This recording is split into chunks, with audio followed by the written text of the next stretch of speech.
Tonight, we are going to explore one of the strangest limits in space travel. Humanity has landed machines on Mars, crossed the orbit of Pluto, and sent 2 spacecraft beyond the protective bubble surrounding our planetary system. Yet there is one seemingly simple direction we have barely traveled at all. Straight up, not up from the surface of Earth, but above the thin plane where nearly every planet, asteroid, and spacecraft moves around our star. At first, this should be one of the easiest journeys imaginable. Space is open in every direction. There is no wall above the planets. There is no field of debris blocking the way. A spacecraft should be able to point away from the planetary plane, fire its engines, and begin climbing. But that is not how motion in space works. Every spacecraft launched from Earth begins its journey already moving sideways around the Sun at nearly 30 kilometers per second. It inherits that speed from Earth before its engines have even fired. Traveling toward Mars or Jupiter allows the spacecraft to build on that motion. Traveling sharply above the planetary plane means redirecting it. And redirecting a spacecraft moving that quickly can require far more energy than simply sending it outward. An immediate 90-degree change near Earth's orbit would demand roughly 42 kilometers per second of additional velocity change. That is several times more than the idealized increase needed to escape the gravity of our star from the same distance. Going up is not forbidden by physics, but attempting it directly would require more propulsion than any practical spacecraft could carry. In more than 60 years of spaceflight, only one mission has ever entered a truly steep orbit over the solar poles. It was called Ulysses, and even Ulysses could not make the turn using rocket power alone. It first had to travel hundreds of millions of kilometers to Jupiter, allowing the largest planet in the solar system to bend its path almost perpendicular to the planets. By the end of tonight, you will understand why the solar system became so remarkably flat, why every spacecraft launched from Earth begins with the same hidden motion, how Jupiter opened a route that rockets could not, and what humanity might finally discover if we ever manage to look down on our entire planetary system from above. Before we begin, take a moment to like the video and subscribe if you enjoy calm journeys through space. It is a small action that helps this channel continue exploring questions like this one. The difficulty has very little to do with how much empty space lies above the planets. Distance and difficulty are not the same thing in orbital mechanics. A destination can be nearby and still require an enormous change in motion. Another can be billions of kilometers away and remain easier to reach because the spacecraft is already moving in a useful direction. Earth travels around our star at an average speed of about 29.8 kilometers per second. A spacecraft leaving Earth carries almost that same motion around the central star. To escape outward from Earth's distance, it can keep moving in roughly the same direction and increase its heliocentric speed. In an idealized comparison, the required increase is about 12.3 kilometers per second. A direct 90-degree turn is far more demanding. The spacecraft must rotate its existing velocity into a new direction. The ideal velocity change is about 42.1 kilometers per second, more than 3 times the increase needed for escape in the same simplified comparison. These figures begin after the spacecraft has already escaped Earth. They do not include the launch from the ground, the climb through the atmosphere, or the energy needed to leave Earth's gravity. Their purpose is to isolate the hidden cost of turning. Adding an upward push would only create a diagonal path. The spacecraft would continue carrying its sideways motion while slowly rising above the planetary plane. Reaching a true solar polar orbit requires changing the direction of the velocity itself. This is a practical limit rather than a rule that forbids the journey. Space allows the path. The obstacle comes from propulsion, propellant mass, and the motion the spacecraft already possesses. Before following Ulysses toward Jupiter, we need to define the direction it was trying to reach. On Earth, up feels obvious because gravity gives every person a local vertical direction. In open space, that certainty disappears. The solar system can still have an up and a down, but only after we choose the invisible plane those directions are measured from. On Earth, the direction called down points toward the planet's center. Gravity pulls objects along that local line, whether a person is standing in Canada, Australia, or on a ship near the equator. Up points along the same line in the opposite direction, away from the center and into the sky. This creates millions of slightly different versions of up across Earth's curved surface. A person standing in northern Canada and someone positioned on the opposite side of the planet would point into very different regions of space.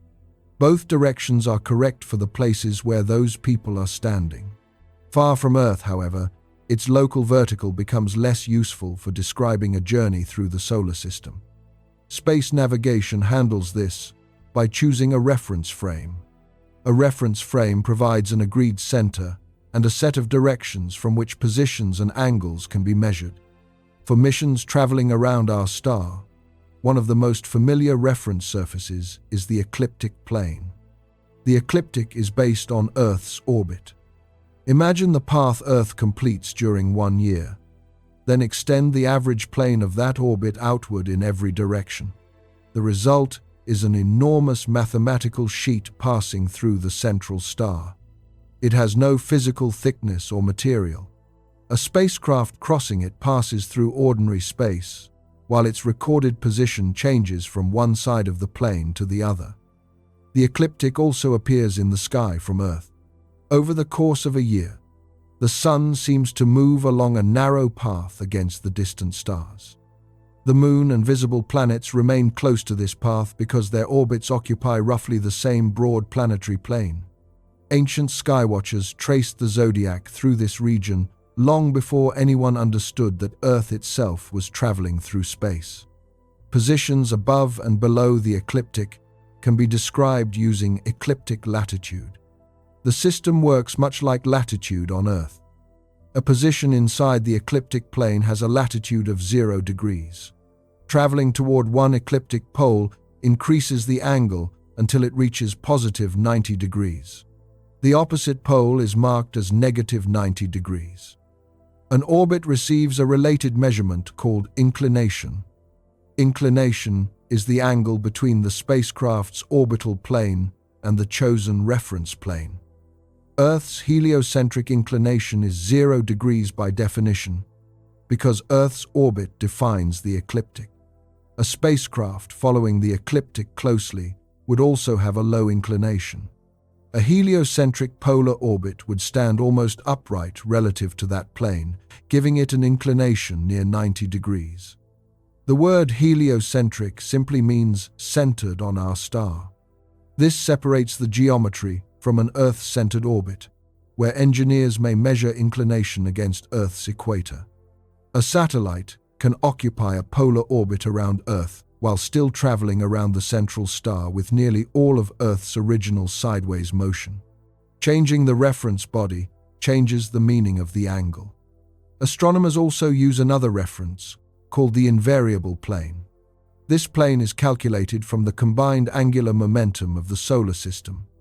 Angular momentum describes the organized turning motion carried by orbiting and rotating bodies. Jupiter contributes more than half of the planetary orbital angular momentum because it is massive and travels far from the center. After the motions of the major planets are combined, the resulting invariable plane sits about 1.6 degrees from the ecliptic. That small difference has little effect on many everyday explanations. The ecliptic remains familiar, easy to observe from Earth, and closely connected to the history of astronomy. Mission designers can instead use the invariable plane or the solar equator when a particular calculation requires greater precision. Every coordinate frame gives engineers a shared language for describing a spacecraft's location, direction, and orbital angle. No frame provides a universal up for the entire cosmos. Each one supplies a practical orientation tied to a specific orbit or gravitational system. With the ecliptic chosen as our reference, going up now has a precise meaning, increasing the angle between a spacecraft's orbit and the planetary plane. That definition also exposes the central difficulty. Every vehicle leaving Earth begins with almost all of its heliocentric velocity running along that plane. A rocket waiting on its launch pad appears motionless. Its engines are quiet, its fuel tanks are full, and its position remains fixed against the ground beneath it. That appearance depends entirely on the reference frame being used. Relative to the launch pad, the vehicle may be standing still. Relative to Earth's center, it is already moving as the planet rotates. Relative to the central star, the rocket is traveling at nearly 30 kilometers per second before the countdown has even begun. Earth completes one orbit in about 365 and 1/4 days. Along that path, its average speed is approximately 29.78 kilometers per second, or close to 107,000 kilometers per hour. Everything on the surface shares that motion, including oceans, buildings, launch towers, fuel tanks, and the spacecraft resting inside them. A launch does not erase this inherited velocity. When the rocket rises through the atmosphere and eventually escapes Earth's immediate gravitational influence, it continues carrying almost the same heliocentric velocity vector that Earth had at departure. A velocity vector combines speed with direction. In this case, most of that motion runs sideways along Earth's orbit through the ecliptic plane. Earth's daily rotation provides a much smaller contribution. At the equator, the surface moves eastward at about 0.46 kilometers per second. Launch sites at higher latitudes receive less of this rotational speed because they trace smaller circles around Earth's axis each day. This is why many rockets launch eastward from locations such as Cape Canaveral in Florida or the Guiana Space Center near Kourou. An eastward launch can take advantage of Earth's rotation and reduce the amount of fuel needed to reach orbit. The benefit amounts to hundreds of meters per second. Earth's movement around the central star contributes nearly 30 kilometers per second, making it more than 60 times larger than the maximum rotational boost available at the equator. Once a spacecraft escapes Earth, mission planners work with both motions. The vehicle may be leaving Earth at several kilometers per second, while still traveling around the central star at almost the same speed and direction as the planet it departed. A spacecraft can therefore appear to move slowly in one reference frame and extremely quickly in another. During the early part of a lunar mission, the spacecraft's position relative to Earth changes rapidly, while its path around the central star remains very similar to Earth's. A probe traveling toward Mars may spend months moving away from Earth, even though both worlds and the spacecraft continue circling in the same general direction. This inherited motion is useful for most interplanetary journeys. To reach Mars, a spacecraft usually does not replace Earth's orbital velocity. Its engines add speed in roughly the direction Earth is already traveling. This stretches the spacecraft's nearly circular path into an ellipse whose farthest point reaches the orbit of Mars. This type of carefully timed path is related to a Hohmann transfer. Walter Hohmann described the basic maneuver in a book published in 1925. A first burn changes a circular orbit into an elliptical one. A later burn near the destination adjusts the path again. The transfer uses the existing tangential motion, meaning the motion that runs along the curve of the orbit. Journeys toward the outer planets follow the same broad principle, although real missions often add gravity assists and more complicated corrections. The spacecraft keeps much of its sideways speed while changing the size, shape, and timing of its orbit. Launching from the geographic North Pole would not remove this motion. A rocket rising vertically from the pole would avoid most of Earth's rotational contribution, since the surface there turns around the axis without sweeping eastward at high speed. The entire pole still travels around the central star with the rest of Earth at nearly 29.8 kilometers per second. The rocket could point above the local horizon and climb away from the ground, yet its heliocentric path would continue sliding sideways through the ecliptic. Its engines would add a new component of velocity, while the inherited component remained. The spacecraft begins every mission already committed to a powerful direction of travel. An upward burn can tilt that motion, but the sideways speed does not disappear simply because the vehicle points elsewhere. A perpendicular burn adds a second motion to the spacecraft. The original sideways velocity continues, carrying it through the ecliptic, while the engines begin pushing it above the planetary plane.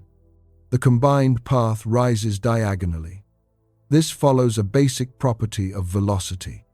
Speed tells us how fast an object is traveling. Velocity includes both speed and direction.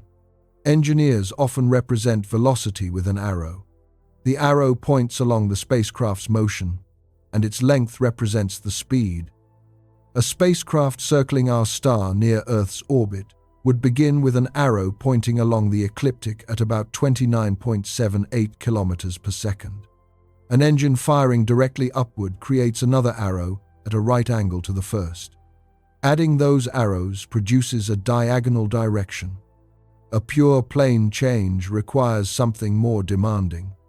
The spacecraft must remove part of its old sideways motion while building motion in the new direction. For a large turn, the engine may need to cancel most of the original velocity component before the orbit can stand nearly upright. Mission planners measure the required change using delta V. The word delta means change. So delta V describes a change in velocity. It can come from increasing speed, slowing down, or turning into a different direction. A spacecraft may finish a plane change traveling at exactly the same speed it had before the maneuver. Its velocity has still changed because the direction is different. The engine must supply that difference. For an ideal plane change performed instantly, the required delta V can be calculated by taking 2 times the spacecraft's speed and multiplying it by the sine of half the turning angle. Sine is a geometric relationship used with angles and triangles. The equation itself does not need to be remembered. Its important lesson is that turning becomes more expensive as the spacecraft's speed and the requested angle increase. A small adjustment can already consume a serious portion of a mission's fuel.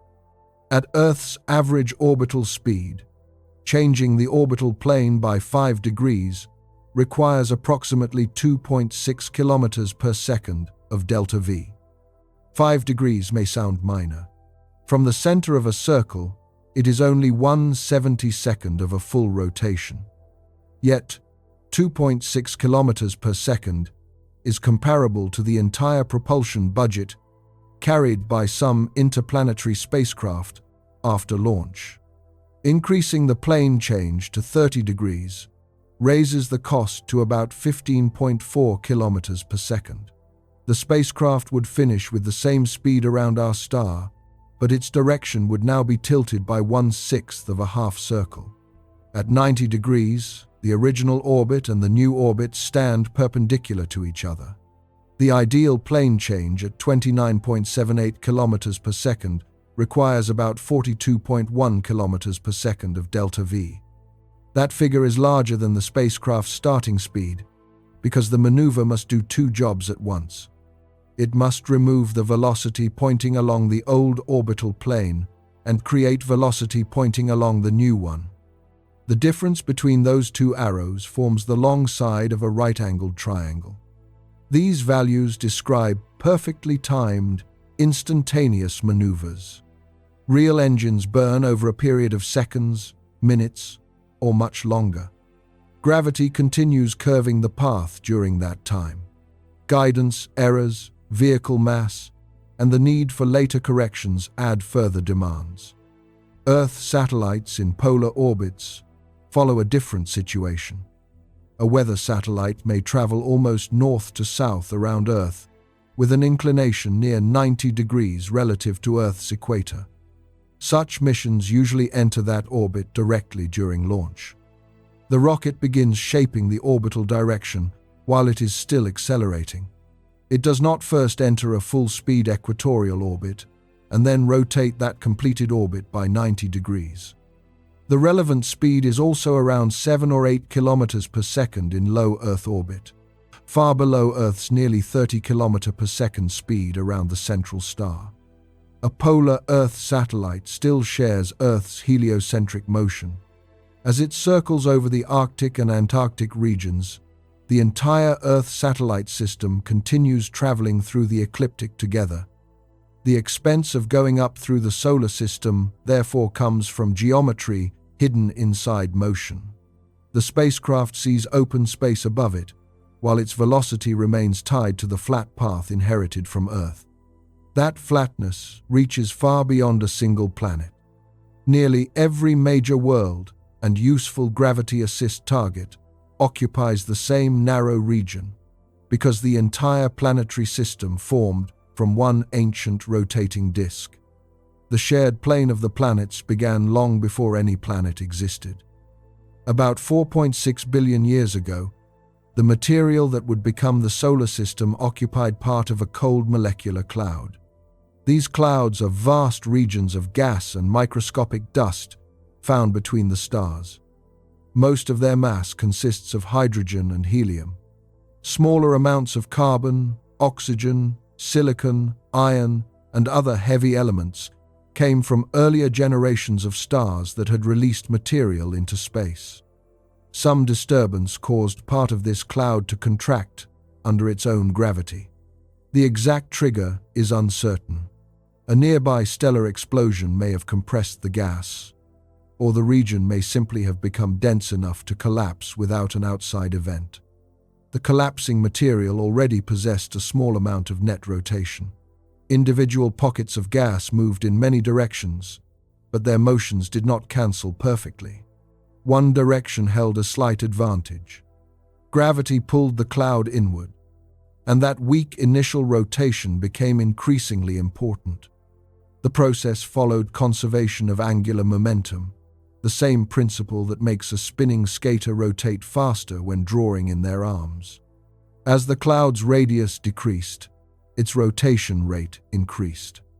The material did not fall directly toward the center along clean, separate paths. Gas streams crossed and interacted. Dust grains collided. Pressure built in warmer and denser regions. These interactions removed energy from motions that cut across the dominant rotation. A particle moving sharply above or below the developing plane was likely to encounter gas traveling on a different path. The collision could convert some of that organized motion into heat. Repeated interactions gradually reduced the large vertical movements. Motion following the main direction of rotation survived more easily. Material traveling around the center could continue orbiting, while slowly losing energy through friction-like interactions within the gas. Astronomers call this dissipation. It means that ordered motion is partly converted into heat, which can then be radiated away. Rotation helped define the plane, while dissipation helped flatten the cloud. Without collisions and interactions in the gas, the material could have remained in a thicker and more disordered collection of crossing orbits. Over time, the collapsing region developed into a broad rotating disk surrounding a dense central concentration. Astronomers call this a protoplanetary disk because it contains the raw material from which planets can form. Near the center, pressure and temperature continued rising. Once the core became hot and dense enough, hydrogen fusion began. The central object became our star, holding more than 99% of the solar system's total mass. Inside the surrounding disk, tiny solid particles began sticking together. Some collisions broke them apart, while others produced larger grains and clumps. Millimeter-sized particles grew into pebbles. Continued accumulation eventually produced bodies kilometers across, known as planetesimals. Gravity became increasingly important as these objects grew. Larger planetesimals attracted additional material and collided with one another, forming planetary embryos. Across millions of years, those embryos developed into planets and moons. Temperature shaped the types of worlds that formed at different distances. Close to the young star, heat prevented water and many other volatile substances from freezing. Rocky and metallic material dominated the inner region, where Mercury, Venus, Earth, and Mars developed. Farther out, temperatures were low enough for water, methane, and ammonia compounds to form ice. The greater supply of solid material helped build the large cores associated with Jupiter and the other giant planets. Every growing world inherited angular momentum from the disk. Their orbits therefore followed the same broad direction around the center and remained close to the disk's original plane. The alignment is strong without being perfect. Giant impacts, gravitational encounters, and slow interactions between planets altered individual orbits after formation. Even so, the major planets remain confined to a surprisingly narrow band. Young stars observed today show similar structures. Telescopes have photographed protoplanetary disks around stars such as HL Tauri, located about 450 light-years away. Images from the Atacama Large Millimeter Array revealed dark gaps and bright rings within that disk, likely connected to developing planets or concentrations of material. These distant systems allow astronomers to study versions of the process that shaped our own planetary neighborhood. A flat disk forms, objects grow within it, and their later motion preserves part of the disk's original direction. Every spacecraft launched from Earth begins inside that ancient inheritance. Its difficult path upward follows from a cloud that flattened billions of years before the first rocket was built. Some natural bodies now travel far from the planetary plane. Their steep orbits record the gravitational encounters that disturbed the original order. The planets still preserve the broad shape of the ancient disk, although their orbits are not perfectly aligned. Mercury has the steepest orbit among the 8 planets, tilted by about 7 degrees to the ecliptic. Earth defines 0 degrees, while Venus, Mars, Jupiter, and the other major planets remain within only a few degrees of the same reference plane. From a great distance, their paths would still occupy a remarkably thin band. Beyond Neptune, the pattern becomes less orderly. Pluto follows an orbit inclined by about 17 degrees. During part of each 248-year revolution, it rises far above the plane occupied by the major planets. Its orbit is also strongly elongated, carrying it from roughly 30 to 49 astronomical units from our star. Pluto's unusual path remains stable because it shares a 3-to-2 orbital resonance with Neptune. For every 3 orbits completed by Neptune, Pluto completes approximately 2. Their timing prevents dangerous close approaches, even though their orbital paths appear to cross when drawn on a flat diagram. A resonance occurs when 2 orbital periods form a simple numerical relationship. Repeated gravitational pulls then arrive at regular points in the orbit. Depending on the arrangement, those pulls can stabilize a path, reshape it slowly, or eventually disturb it. Farther into the Kuiper belt and scattered disk, inclinations of several tens of degrees become common. Eris, a dwarf planet discovered in images taken in 2003, travels on an orbit inclined by about 44 degrees. It ranges from approximately 38 astronomical units at its closest point to nearly 98 astronomical units at its farthest. The scattered disk contains objects whose present paths were strongly altered by Neptune and the other giant planets. During the early history of the solar system, close gravitational encounters could change an object's speed and direction. A small body passing behind a moving planet might gain orbital energy. Another passing in a different geometry could lose energy or be redirected into a steeper orbit. This process is known as gravitational scattering. The planet and the smaller object exchange energy and angular momentum through gravity. Angular momentum describes the turning motion associated with an orbit. The planet changes by an immeasurably small amount, while the lighter object can emerge on a very different path. Repeated encounters may push an object outward into the scattered disk, send it inward toward the planets, or remove it from the solar system entirely. Other objects settle into resonances that protect their unusual orbits for billions of years. Comets reveal an even wider distribution of orbital directions. Halley's comet follows a retrograde orbit, inclined by about 162 degrees. Retrograde means that it travels around our star opposite the direction followed by the planets. Its orbit carries it from inside the orbit of Venus to beyond Neptune, and one complete journey takes about 76 years. Long-period comets can arrive from almost any direction in the sky. Their orbital periods may last thousands or millions of years. This broad distribution supports the idea that an enormous, approximately spherical reservoir surrounds the flatter planetary system. Astronomers call this distant population the Oort cloud. It has never been photographed directly because its objects are small, dark, and extremely far apart. Its inner region may begin a few thousand astronomical units away, while the outer edge could extend to roughly 100,000 astronomical units. At those distances, the gravity of our star is weak enough for outside influences to matter. Passing stars can gently alter cometary orbits. The gravity of the Milky Way also produces a slow effect called the galactic tide. Over very long periods, these forces can change a comet's direction and send it toward the inner solar system. Nature, therefore, has several ways to create steep or even backward orbits. Giant planets supply powerful encounters. Resonances preserve unusual paths. Distant gravitational influences continue adjusting objects over immense spans of time. A comet can spend millions of years completing one orbital change.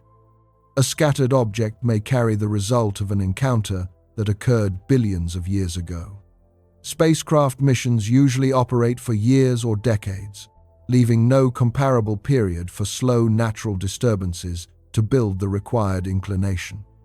A vehicle designed to climb quickly must replace those ancient gravitational exchanges with controlled propulsion, and the amount of propellant needed grows much faster than the desired change in direction. The most direct solution seems simple at first. A larger spacecraft could carry larger tanks, burn more propellant, and force its orbit upward through the required angle. This approach works well for modest changes. Rockets leave Earth by throwing mass backward at high speed. The exhaust moves in one direction, and the vehicle accelerates in the other. Carrying more propellant allows the engines to operate longer and produce a greater total change in velocity. The difficulty appears because propellant has mass of its own. Fuel burned near the end of a maneuver must be carried through every earlier second of flight. The tanks holding that fuel also need to be accelerated. Adding another layer of propellant therefore increases the amount of mass that the existing propellant must push. Russian scientist Konstantin Tsiolkovsky described this relationship mathematically in the late 19th century. The equation associated with his name connects three quantities: the speed of the exhaust, the ratio between the spacecraft's full and empty mass, and the total velocity change the vehicle can achieve. In spoken form, the equation says that delta V equals exhaust velocity multiplied by the natural logarithm of the initial mass divided by the final mass. A natural logarithm is a mathematical way of describing growth that becomes increasingly difficult. Doubling the amount of propellant does not double the available delta V. Each additional improvement requires a larger increase in starting mass than the improvement before it. Engine performance is often expressed using specific impulse. This measures how effectively an engine uses its propellant. A higher specific impulse means that each kilogram of fuel produces more useful change in velocity. High-performance chemical engines burning liquid hydrogen and liquid oxygen can reach a vacuum-specific impulse near 450 seconds. The Space Shuttle main engines operated in this general range, and similar hydrogen engines have powered upper stages used for missions beyond low Earth orbit. A specific impulse of 450 seconds corresponds to an effective exhaust velocity of roughly 4.4 kilometers per second. That is extremely fast by ordinary standards. The hot exhaust would cross a city in only a few seconds. It remains far below the 42.1 kilometers per second required for the ideal 90-degree plane change near Earth's orbit. Placing those values into the rocket equation produces an ideal single-stage mass ratio, close to 14,000 to 1. Mass ratio compares the vehicle before the burn with what remains afterward. Imagine a spacecraft beginning the maneuver with a mass of 14,000 metric tons. That is more than twice the fully fueled launch mass of a Saturn V rocket. After an ideal 42.1 kilometer per second burn, approximately 1 ton could remain. That final ton would need to include every piece of hardware that survived the maneuver.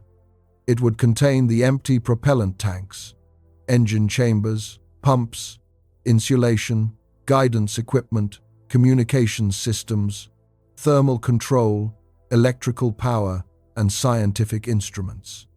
The calculation does not reserve mass for any of those components. It treats almost the entire 14,000 tons as usable propellant and assumes the remaining 1 ton can somehow function as a complete spacecraft. The example also begins in open, heliocentric space. It does not include the rocket required to lift 14,000 tons from Earth, cross the atmosphere, reach orbit, and escape the planet's gravity. Atmospheric drag and gravity losses would increase the burden further. Real tanks also have weight. Liquid hydrogen requires large insulated containers because it has low density and must remain near -253 degrees Celsius. Liquid oxygen must remain near -183 degrees. Pumps and combustion chambers must survive intense pressure and heat while operating reliably. Staging improves rocket performance by discarding empty tanks and engines during flight. The Saturn V used 3 main stages for this reason. Once a stage had exhausted its propellant, the remaining vehicle no longer had to carry that structure. Staging reduces wasted mass, although every stage continues to obey the same rocket equation. Dividing the maneuver among several vehicles cannot remove the exponential growth caused by carrying propellant to accelerate more propellant. A direct chemical turn near Earth, therefore, demands a vehicle whose fuel mass overwhelms any realistic payload. The route becomes more manageable only after changing one of the conditions inside the plane change equation. The required angle is fixed by the desired polar orbit. Engine efficiency can improve only so far with chemical reactions. The remaining variable is the spacecraft's speed at the moment it turns. Farther from the central star, orbital motion becomes slower, and the same change in direction begins to cost less. The same plane change becomes less expensive when the spacecraft performs it at a lower speed. Orbital speed falls with distance from the central star. Earth travels around its orbit at an average of 29.78 kilometers per second. Jupiter, more than 5 times farther away, moves at approximately 13.07 kilometers per second. That difference comes from gravity. A planet close to the center must move quickly to avoid falling inward. Farther away, the gravitational pull is weaker, and a slower orbital speed can maintain a stable path. The relation matters because plane change cost depends directly on the spacecraft's speed at the time of the maneuver. Near Earth's orbit, an ideal 90-degree turn at 29.78 kilometers per second requires about 42.1 kilometers per second of delta V. At Jupiter's average orbital speed, the same ideal turn would require roughly 18.5 kilometers per second. That remains far beyond the practical budget of an ordinary chemical spacecraft, though it is less than half the cost near Earth. A mission can gain an additional advantage by using an elliptical orbit. An ellipse has a closest point called perihelion and a farthest point called aphelion. A spacecraft moves fastest near perihelion, where gravity is strongest and the vehicle is closest to the center. It moves slowest near aphelion, after climbing outward and exchanging much of its kinetic energy for gravitational potential energy. Mission planners often schedule plane changes near aphelion because a smaller velocity vector is easier to rotate.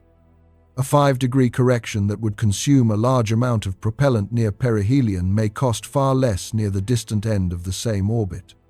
This creates an unusual route for a mission trying to travel above the planetary plane. The spacecraft may first move outward, increasing its distance from the region it ultimately wants to observe. Once it reaches a slower part of its orbit, the required turn becomes more manageable.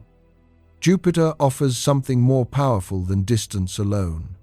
It is the most massive planet in the solar system, containing more than twice the combined mass of every other planet. Its gravitational influence can bend a spacecraft's path without requiring the spacecraft to provide the entire change through propulsion. During a gravity assist, the vehicle approaches the planet on a carefully selected trajectory. Jupiter's gravity accelerates the spacecraft as it falls inward, curves its path around the planet, and slows it again as it departs. Measured relative to Jupiter, the incoming and outgoing speeds are approximately equal when atmospheric drag and engine burns are ignored. The important change is direction. The planet redirects the spacecraft's velocity vector, while the encounter geometry determines how that altered motion appears relative to the central star. Jupiter itself is moving through its orbit during the encounter. A spacecraft passing through one side of the planet's gravitational field can gain heliocentric energy. A different approach can remove energy or rotate the trajectory sharply away from the ecliptic. The exchange follows conservation of momentum. The spacecraft gains or loses momentum while Jupiter receives an equal change in the opposite direction.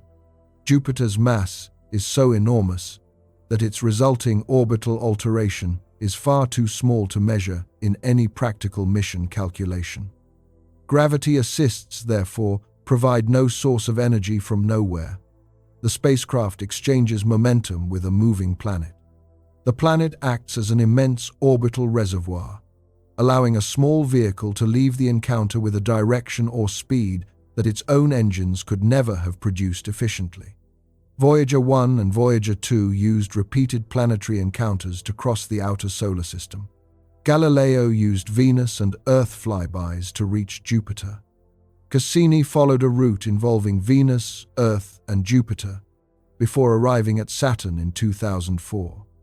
A solar polar mission requires a different encounter geometry.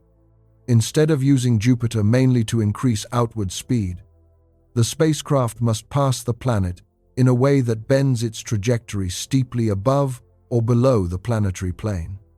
The approach corridor is narrow. The spacecraft must arrive at the correct time, position, speed, and angle. Small errors made months earlier can move the vehicle thousands of kilometers away from the intended passage near Jupiter. The reward is a plane change, supplied largely by gravity.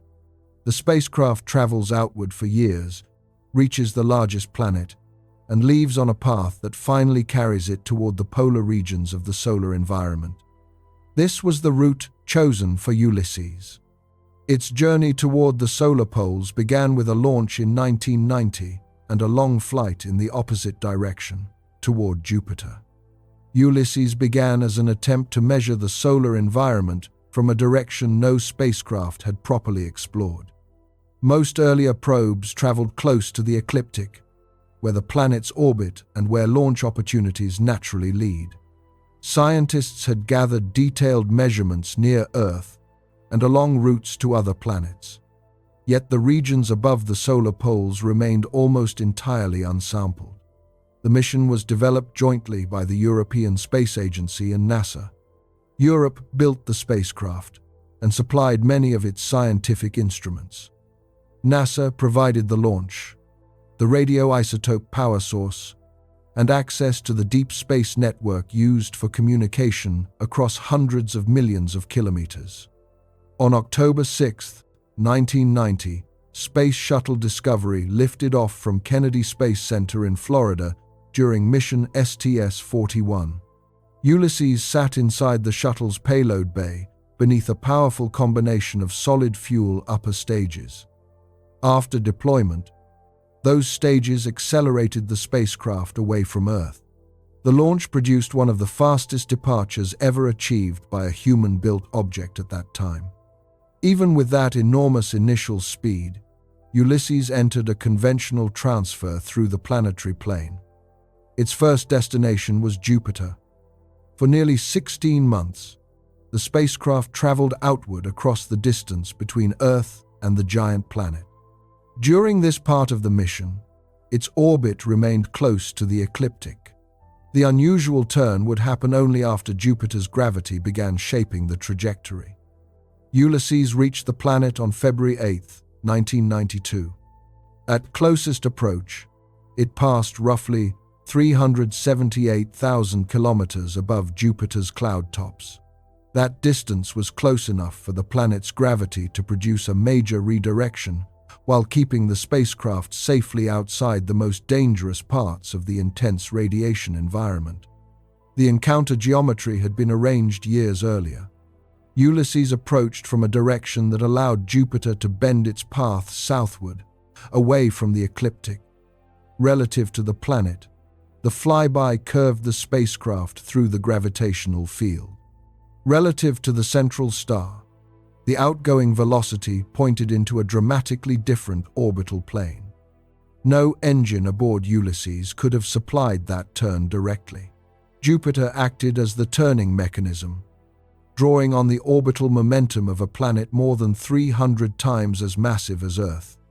After the encounter, Ulysses entered a long heliocentric orbit tilted almost perpendicular to the solar equator.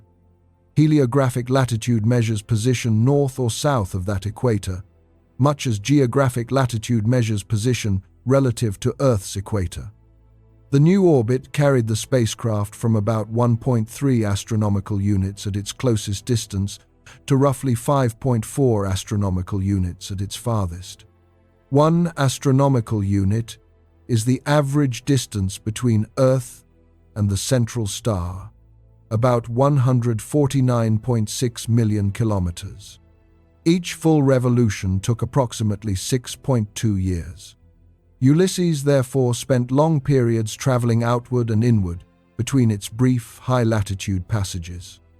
The spacecraft reached the southern polar region first. Its initial southern pass occurred in 1994, nearly 4 years after launch.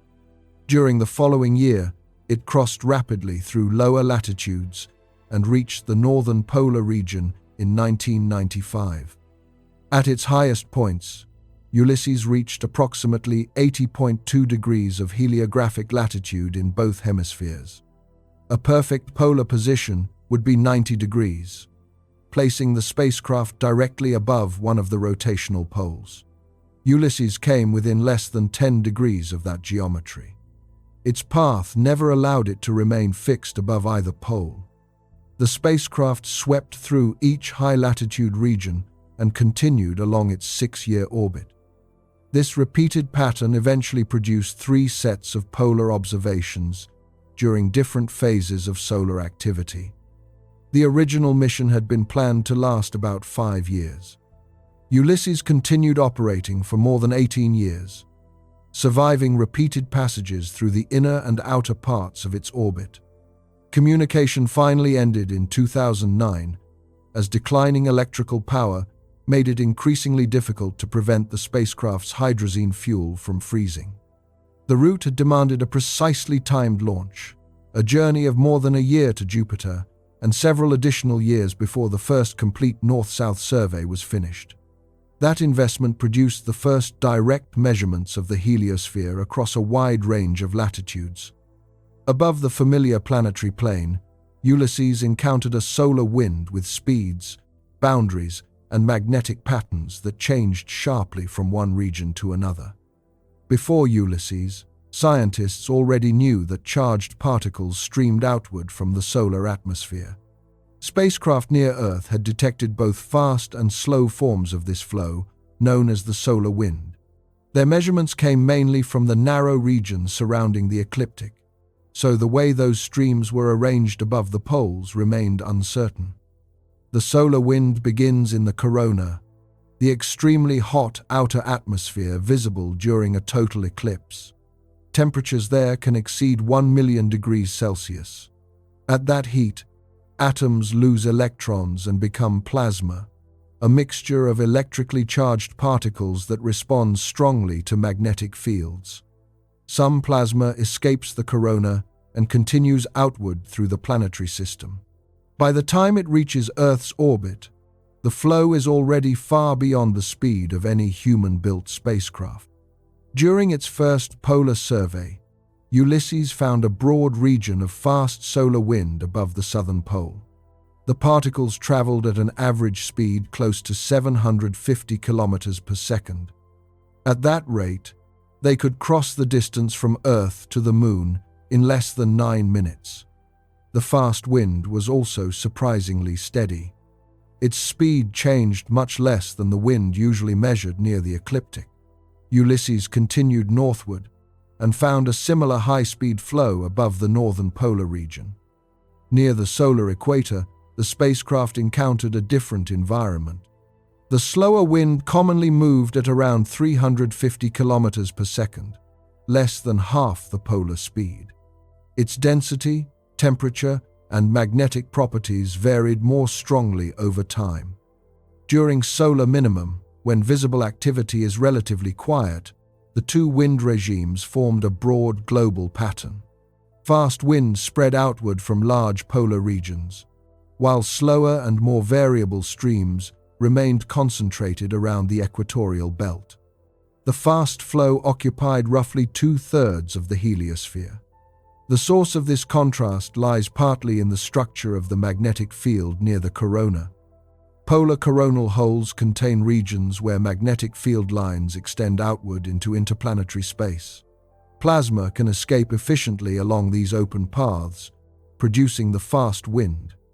Closer to the equator, magnetic loops often arch back toward the surface. Plasma can remain trapped until magnetic structures shift, reconnect, or release material into the slower wind. Magnetic reconnection occurs when field lines break and join in a new arrangement, converting stored magnetic energy into heat and particle motion. This organized pattern did not remain fixed.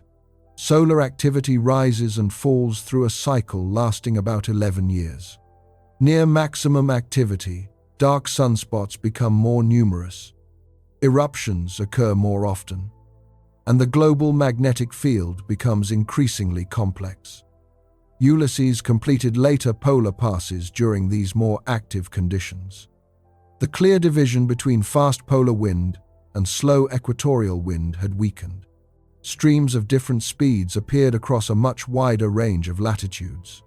The flow became more irregular, with shocks and compressed regions forming where faster plasma caught up with slower material. The magnetic measurements also challenged a simple picture commonly used before the mission. The heliospheric magnetic field is often shown as a spiral because the central star rotates while the solar wind carries field lines outward.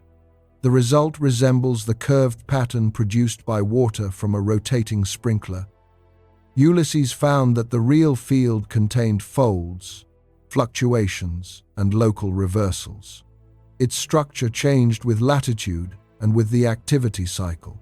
The broad spiral remained useful, though the measured environment was more tangled and dynamic than a smooth diagram suggested.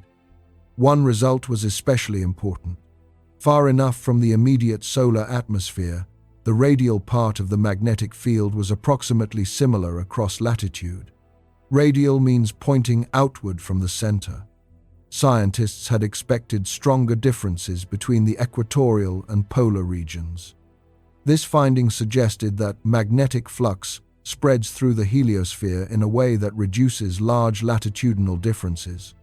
Models of the field had to account for this unexpectedly even outward component.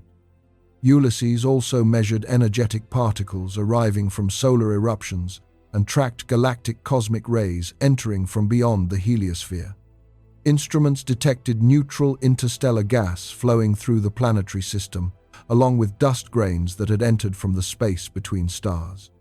Together, these observations changed the heliosphere from a mostly flat set of measurements into a three-dimensional environment.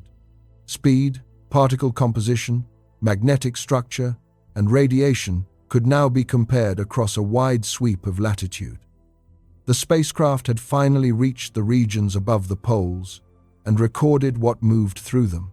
Its instrument package was designed to feel the environment directly, leaving one major kind of observation unavailable: detailed images of the polar surface and corona. Ulysses was built as a traveling laboratory for particles and fields. Its instruments sampled the environment directly as the spacecraft moved through it, much like a weather station carried through an unfamiliar atmosphere. A magnetometer measured the strength and direction of the magnetic field surrounding the spacecraft.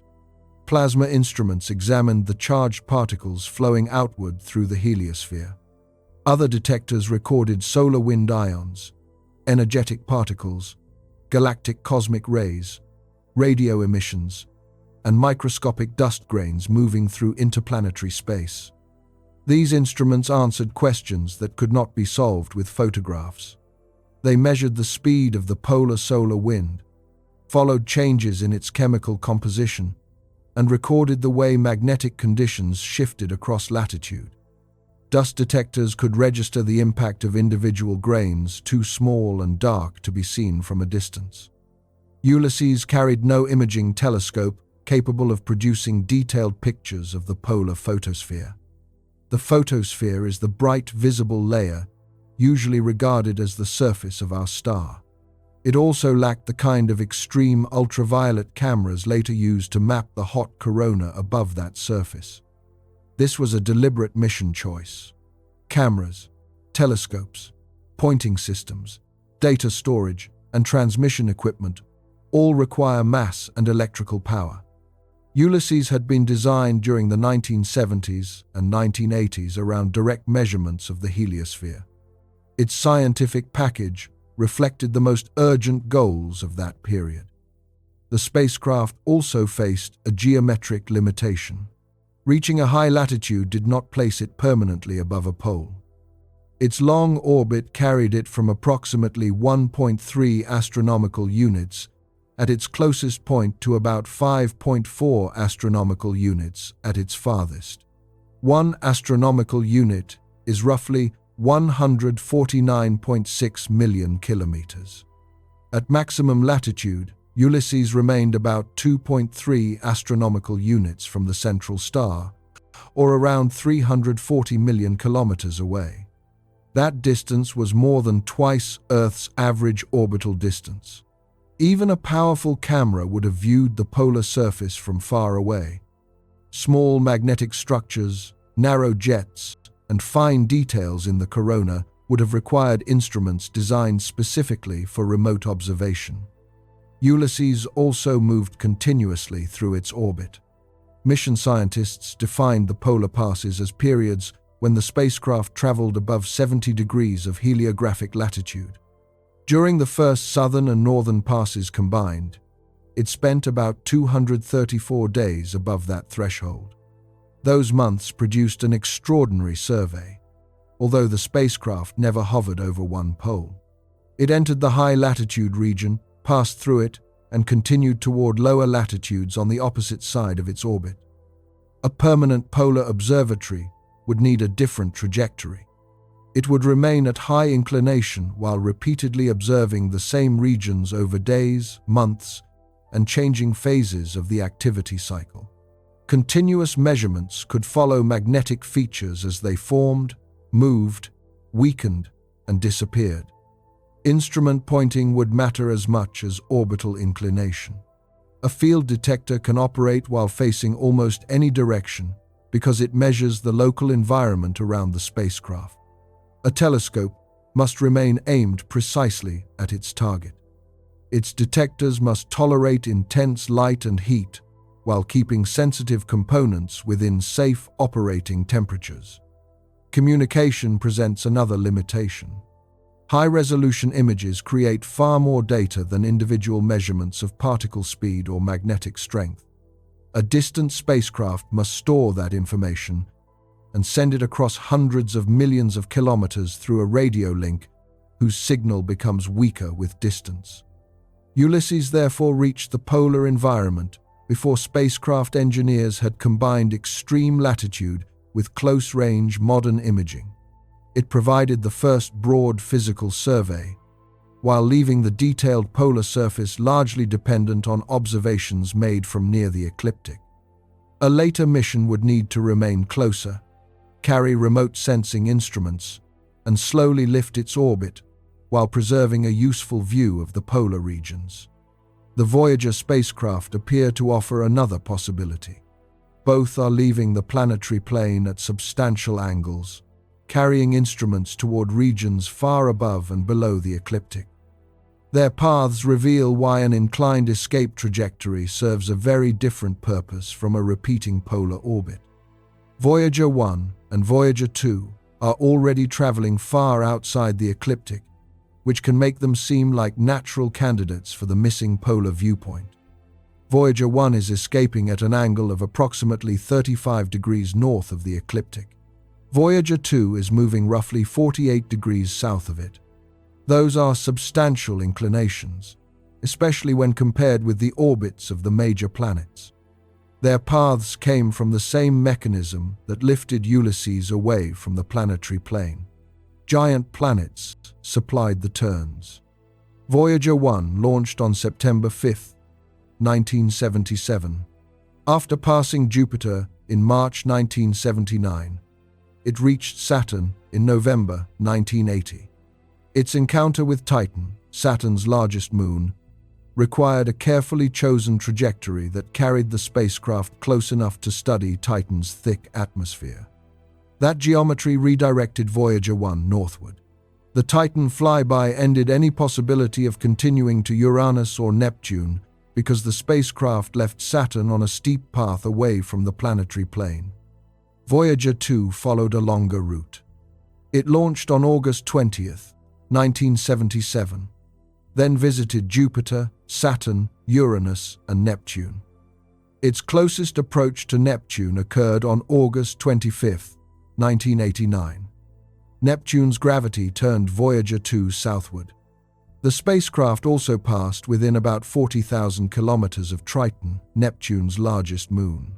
The required encounter geometry placed Voyager 2 on an escape path below the ecliptic. Both trajectories demonstrate that spacecraft can leave the planetary plane at large angles. Their motion still differs from the repeating polar orbit flown by Ulysses. The Voyagers are traveling on hyperbolic escape trajectories. In orbital mechanics, a hyperbolic path is unbound. The spacecraft has enough energy to continue moving away without completing another orbit around the central star. Voyager 1 will keep traveling north of the ecliptic as its distance increases. Voyager 2 will continue southward. Neither spacecraft will curve back through the inner solar system for alternating passes over both polar regions. Ulysses remained gravitationally bound.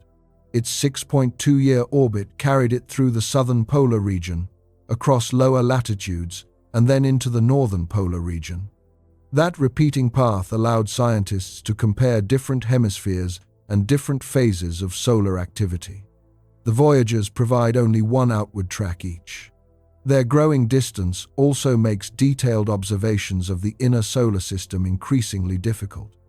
By the time a spacecraft is tens of billions of kilometers away, the central star and planets occupy a very small region of its sky. Their instruments reflect the missions they were designed to complete.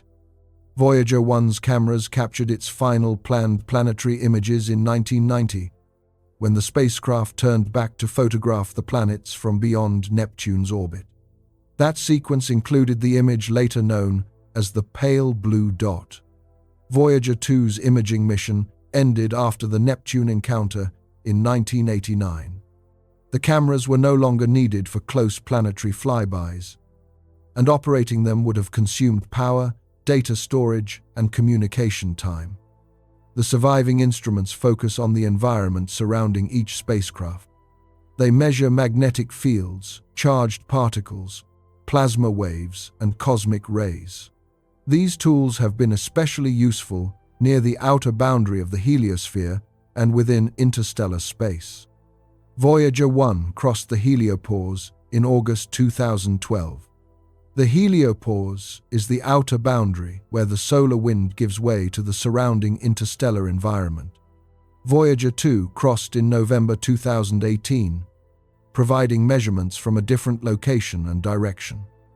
Those crossings have helped scientists compare two narrow routes through the heliosphere. They have not produced a continuous view from above or below the planetary system. Inclination, therefore, describes only one part of a mission. A scientifically useful polar observatory also depends on the shape of its orbit, its distance from the target, the time spent at high latitude, and the instruments carried aboard. The Voyagers confirm the importance of planetary gravity. Voyager 1 gained its northern angle from Saturn and Titan. Voyager 2 received its southern turn from Neptune. Ulysses achieved a much steeper repeating orbit through Jupiter. A later mission would use the same general principle more gradually. Instead of relying on one enormous deflection by Jupiter, Solar Orbiter would climb through a sequence of smaller encounters with Venus. Solar Orbiter approached the same geometric problem through a gradual sequence of carefully timed encounters. The mission launched from Cape Canaveral on February 10, 2020, aboard an Atlas V rocket. It is led by the European Space Agency, with major contributions from NASA, including one complete instrument and components for several others. Its scientific package contains 10 instruments divided between two kinds of observation. 4 instruments measure the conditions surrounding the spacecraft directly. These in situ instruments examine magnetic fields, charged particles, plasma waves, and the solar wind passing through the vehicle's location. 6 remote sensing instruments observe the central star from a distance. They photograph the visible surface and corona, map magnetic fields, and separate light into wavelengths that reveal the temperature, composition, and motion of plasma. Combining these methods allows Solar Orbiter to connect events seen near the surface with particles and magnetic structures that later pass across the spacecraft. The timing matters because material released from the corona can spread outward and change as it travels. Solar Orbiter follows a highly elliptical path. At its closest approach, known as perihelion, it reaches approximately 0.29 astronomical units from the center. That is about 43 million kilometers, placing the spacecraft well inside Mercury's average orbital distance of nearly 58 million kilometers. From that range, its cameras can record details far smaller than instruments observing from Earth's neighborhood. The close approach also creates severe engineering demands. A heat shield faces temperatures above 500 degrees Celsius, while small openings allow selected instruments to observe through protected windows. The orbit began with a relatively low inclination. Launching directly into a steep solar orbit would have required the same enormous plane change budget that limited earlier mission concepts. Solar Orbiter instead uses repeated flybys of Venus to rotate its path in smaller steps. Each encounter begins with precise navigation months in advance. The spacecraft approaches Venus along a route that allows the planet's gravity to bend the trajectory slightly out of its previous plane. Solar Orbiter departs with an orbital direction that differs by several degrees, while its own engines perform only modest corrections. Venus is especially useful because it orbits closer to the center than Earth. Its year lasts about 225 Earth days, allowing repeated encounters within a mission lasting several years. The spacecraft can return to Venus while continuing its close observations between flybys. This creates a slow orbital staircase. One encounter adjusts the angle, later revolutions bring the spacecraft back, and another passage lifts the orbit again. The method converts time and careful scheduling into inclination. Ulysses used a much larger single deflection at Jupiter. Its 1992 flyby produced an orbit reaching more than 80 degrees of heliographic latitude. Solar Orbiter remains at a lower angle while operating much closer and carrying modern imaging instruments. A Venus flyby in February 2025 produced the mission's largest inclination increase so far. Before the encounter, Solar Orbiter traveled at roughly 7.7 degrees to the solar equator. Venusian gravity raised that angle to about 17 degrees. 17 degrees remains far from a true polar orbit. From the spacecraft's new position, however, the southern polar region became visible from outside the usual equatorial line of sight. The mission plan includes another Venus encounter on December 24, 2026. That flyby is expected to raise the inclination to approximately 24 degrees, provided the mission and trajectory continue as planned. Possible extended operations could use further encounters to approach 33 degrees. At that angle, the spacecraft would see a larger portion of each polar region and observe surface features with less distortion from the curved edge of the visible disk. The method requires years to produce changes that Jupiter supplied to Ulysses during one encounter. It also preserves close access to the inner solar environment, where remote sensing instruments can resolve magnetic and atmospheric structures in detail. Solar Orbiter, therefore, occupies a carefully chosen middle ground. Its orbit provides increasing latitude, close observation distances, and repeated opportunities to connect surface activity with the particles flowing outward. The first major reward arrived soon after the February 2025 flyby. A viewing angle of only 17 degrees allowed the spacecraft to obtain the first clear, out-of-ecliptic observations of the southern polar region.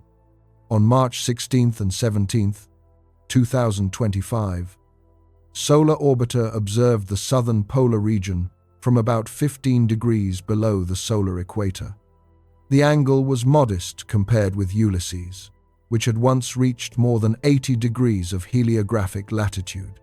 Solar Orbiter carried something Ulysses did not: a group of imaging instruments designed to examine the visible surface and the hot atmosphere above it. 3 instruments provided complementary views during the observing campaign. The polarimetric and helioseismic imager, usually shortened to PHI, studied the photosphere. This is the bright layer seen through ordinary visible light telescopes and commonly described as the surface of our star. PHI recorded the brightness of the photosphere and measured the magnetic field passing through it. Magnetic fields cannot be photographed directly. The instrument detected small changes in selected wavelengths of light caused by magnetized gas. Scientists used those measurements to calculate the direction and strength of the field across the observed region. From near the ecliptic, polar magnetic measurements are difficult. The surface curves away from the observer, so the field is viewed at a shallow angle near the edge of the visible disk. Features become compressed, and some of the measured signal is harder to separate from projection effects. Solar orbiter's elevated position reduced part of that distortion. The southern pole remained far from a straight overhead view, yet the spacecraft could see across the region from a direction unavailable to observatories near Earth. A second instrument, the extreme ultraviolet imager, examined the corona. Extreme ultraviolet light has wavelengths shorter than visible light and is absorbed by Earth's atmosphere, so it must be observed from space. This instrument recorded plasma at temperatures near 1 million degrees Celsius. The resulting images revealed loops, bright points, and narrow structures shaped by magnetic fields above the photosphere. The corona appears faint in ordinary visible light because it is much less dense than the surface below. In extreme ultraviolet wavelengths, specific ions glow strongly at particular temperatures. Those emissions allow scientists to trace hot plasma through regions that would otherwise remain difficult to distinguish. A third instrument was the spectral imaging of the coronal environment, known as SPICE. It separated extreme ultraviolet light into individual wavelengths, much as a prism separates visible light into colors. Different ions produce recognizable spectral lines. By identifying those lines, researchers can estimate the temperature and chemical composition of the emitting plasma. SPICE also measured motion along the spacecraft's line of sight through the Doppler effect. Light from plasma moving toward the instrument shifts slightly toward shorter wavelengths. Plasma moving away produces a shift toward longer wavelengths. The change is extremely small, but precise spectroscopy can convert it into a velocity. Together, the three instruments supplied more than a conventional picture. PHI mapped the visible surface and its magnetic field. The extreme ultraviolet imager traced hot coronal structures. SPICE added information about composition and movement. The magnetic map showed a complicated polar region containing patches of both north and south polarity. A magnetic polarity describes the direction in which the field passes through the surface. During a settled phase of the activity cycle, one polarity may dominate near a pole. The 2025 observations occurred while the global field was reorganizing, so mixed patches were expected. The pattern did not provide a finished explanation of polar magnetism. It gave researchers a clearer view of a changing region whose structure had previously been reconstructed mainly from low-angle observations. Solar Orbiter continued increasing its latitude after the first campaign. Around March 22nd and 23rd, it observed from approximately 17 degrees below the solar equator. SPICE produced velocity maps, showing small plumes and jets of plasma moving through the polar atmosphere. Some material traveled toward the spacecraft, while nearby regions moved away from it. The maps indicated that the polar environment contained many localized flows rather than one smooth outward stream. These measurements helped connect visible magnetic structures near the photosphere with motion higher in the atmosphere. Repeated campaigns can reveal which features persist, which disappear within hours, and which contribute material to the fast solar wind measured farther away.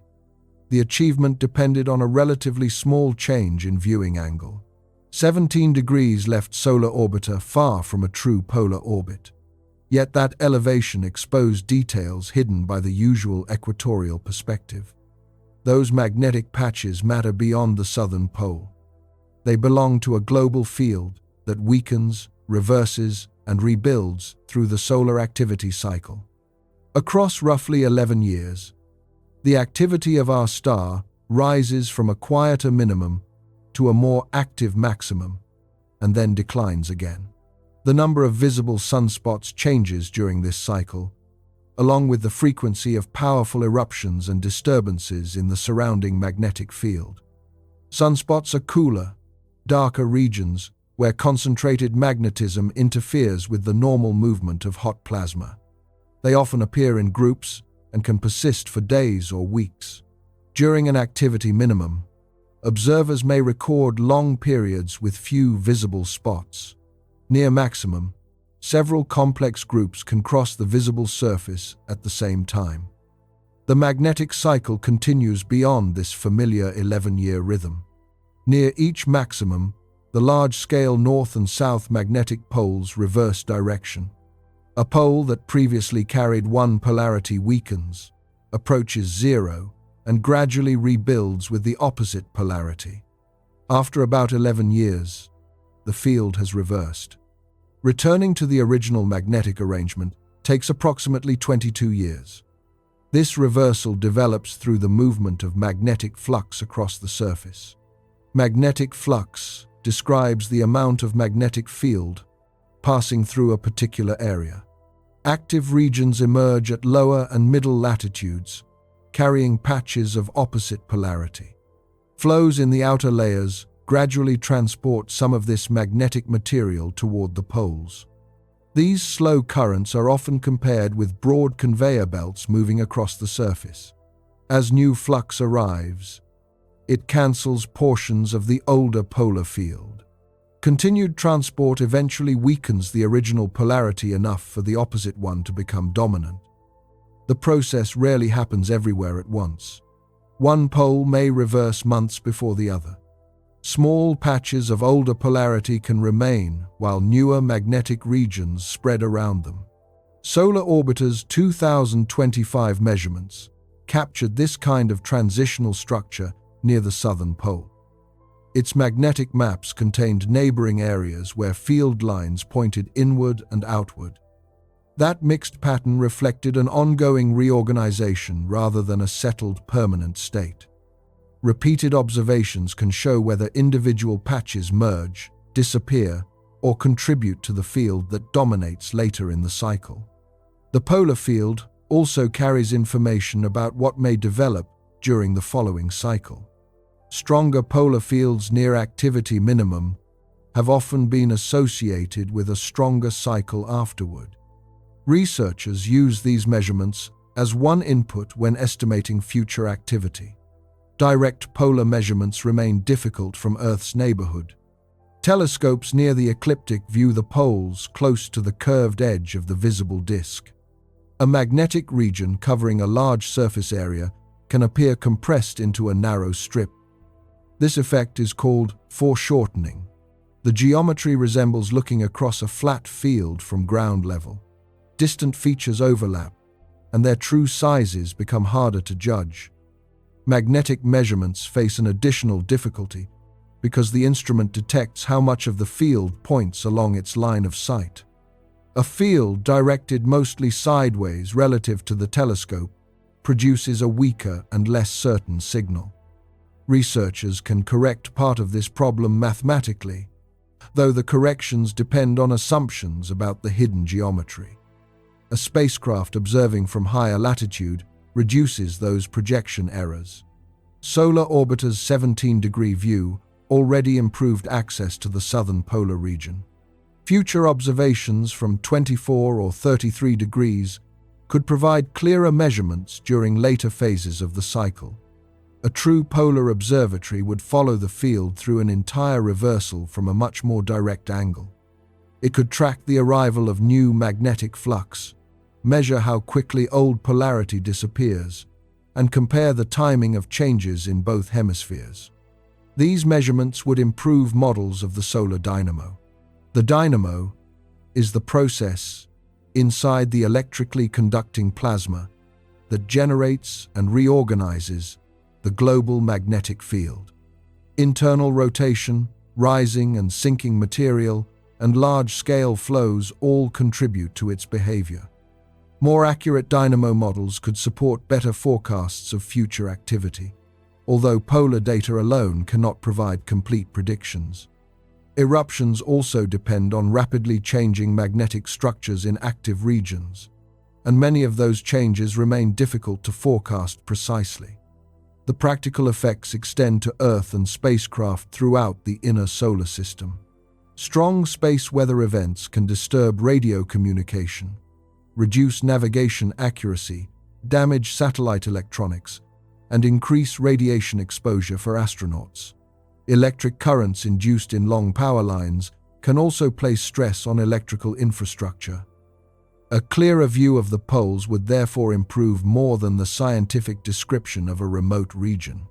It would help researchers understand the magnetic system that sends particles and disturbances across hundreds of millions of kilometers. That influence continues far beyond the visible surface. The magnetic field is carried outward by the solar wind, helping form the enormous heliosphere surrounding every planet. Far beyond the visible atmosphere of our star, the solar wind continues carrying plasma and magnetic fields through the planetary system. This outward flow creates a vast region called the heliosphere. The heliosphere surrounds Earth, the outer planets, and most known smaller bodies. Its boundary forms where the expanding solar wind meets the local interstellar medium, the thin mixture of gas, dust, magnetic fields, and energetic particles found between nearby stars. The solar wind begins close to the central star at speeds reaching several hundred kilometers per second. As it travels outward, it spreads across an ever larger volume and gradually loses pressure. Eventually, the surrounding interstellar material begins resisting its expansion. Several transition regions form near this outer edge. The first is the termination shock. At this boundary, the solar wind slows from supersonic speed to subsonic speed. Supersonic means that the plasma is moving faster than waves can travel through the material itself. Beyond the termination shock lies the heliosheath, a broad region of compressed and heated plasma. The outer edge of the heliosheath is the heliopause, where the outward pressure of the solar wind balances the pressure of the surrounding interstellar environment. Voyager 1 crossed the termination shock in December 2004 at about 94 astronomical units from the center. It reached the heliopause in August 2012 at roughly 122 astronomical units. Voyager 2 crossed the termination shock in August 2007 at about 84 astronomical units. Its heliopause crossing occurred in November 2018 near 119 astronomical units. The different crossing distances showed that the heliosphere changes with direction and time. Solar activity varies, interstellar pressure is uneven, and the two spacecraft followed separate paths through the boundary. For many years, the heliosphere was commonly illustrated with a rounded front and a long tail extending behind it. The shape resembled a comet because the solar system moves through the local interstellar medium while the solar wind continues expanding outward. Later, computer models produced a different possibility. Research led by astrophysicist Merav Ofer and colleagues treated pickup ions as a separate population within the heliosphere. Pickup ions begin as neutral interstellar atoms.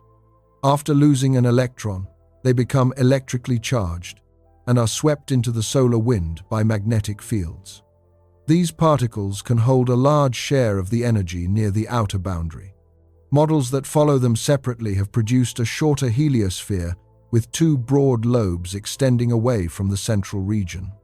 The shape has sometimes been compared with a deflated croissant.